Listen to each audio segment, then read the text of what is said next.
Hello বন্ধুরা, কেমন আছেন সবাই? আশা করি সবাই ভালো আছেন।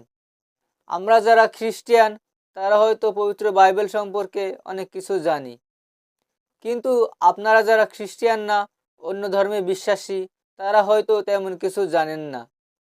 এজন্য ভাবলাম আমি আজ পবিত্র বাইবেল সম্পর্কে কিছু তথ্য আপনাদের মাঝে তুলে ধরব।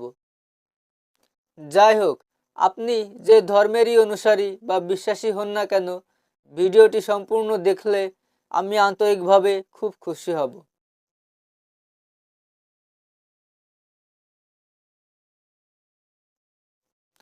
পবিত্র বাইবেল কিভাবে লেখা হয়েছিল এবং বাইবেলে যে বাক্যগুলো আছে সেগুলো কার বাক্য বা কথা, এসব বিষয়ে কিন্তু পবিত্র বাইবেলেই বলা আছে। আমরা যদি পবিত্র বাইবেল থেকে 2 তিমথিও 3:16 দেখি, এখানে লেখা আছে, পবিত্র শাস্ত্রের প্রত্যেকটি কথা ঈশ্বরের কাছ থেকে এসেছে এবং তা শিক্ষা, চেতনাদান, সংশোধন এবং সৎ জীবনে গড়ে উঠবার জন্য দরকারি। এছাড়াও 2 পিতর 1 অধ্যায় 20 এবং 21 পদে লেখা আছে, তবে সবকিছুর উপরে এই কথা মনে রেখো যে শাস্ত্রের মধ্যকার কোনো কথা নবীদের মন গড়া নয়, কারণ নবীরা তাদের ইচ্ছামতো কোনো কথা বলেননি। পবিত্র আত্মার দ্বারা পরিচালিত হয়েই তারা ঈশ্বরের দেওয়া কথা বলেছেন।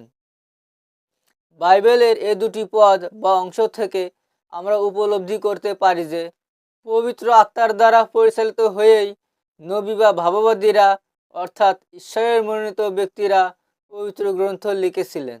আর যা কিছু লেখা হয়েছিল সেগুলো ছিল ঈশ্বরের কথা বা বাক্য, কারণ বাক্যগুলো ঈশ্বরের কাছ থেকে এসেছিল। ভাববাদীরা তাদের মন গড়া কোনো কথা পবিত্র গ্রন্থে লিখেননি। এ সকল বিষয় থেকে আমরা জানতে পারি পবিত্র বাইবেল হলো ঈশ্বরের বাক্য, আর পবিত্র আত্মা এই শাস্ত্র বা গ্রন্থ লেখার কাজ পরিচালনা করেছিলেন। পবিত্র বাইবেলের দুটি অংশ আছে।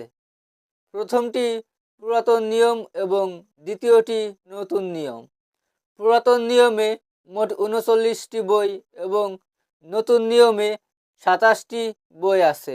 সর্বমোট 66টি বই আছে আমাদের এই পবিত্র বাইবেলে।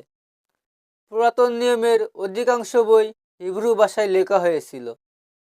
দানিয়েল এবং ইশরা পুস্তকের কিছু অংশ লেখা হয়েছিল অরামীয় ভাষায়, এবং নতুন নিয়মের সব বই লেখা হয়েছিল গ্রিক ভাষায়। যেহেতু আমরা হিব্রু, আরামীয় বা গ্রিক ভাষা তেমন বেশি জানি না বা ওই সব ভাষায় কথা বলতে পারি না, এজন্য বাংলা ভাষায় বাইবেল অনুবাদ করা খুব প্রয়োজন ছিল। বাংলা ভাষায় বাইবেল অনুবাদ করা হয়েছে বলে আজ আমরা আমাদের মাতৃভাষা বাংলায় পবিত্র বাইবেল পড়তে পারি। বাইবেল পড়ে অনেক কিছু জানতে পারি, শিখতে পারি। আশা করি পবিত্র বাইবেল সম্পর্কে কিছুটা ধারণা আপনাদেরকে আমি দিতে পেরেছি। আপনি যদি অন্য ধর্মের অনুসারী বা বিশ্বাসী হয়ে থাকেন, তাহলে আপনাদের ধর্ম বা ধর্মীয় গ্রন্থ সম্পর্কে কমেন্টের মাধ্যমে আমাকে জানাতে পারেন। আপনাদের কমেন্ট পেলে আমি খুব খুশি হব। আসলে সকল ধর্ম বা ধর্মীয় গ্রন্থ সম্পর্কে আমার খুব জানার ইচ্ছা আছে। আমি মনে করি সব ধর্ম সম্পর্কে কম বেশি জ্ঞান থাকা বা জেনে রাখা খুব ভালো। বন্ধুরা, আজ এখানে শেষ করছি।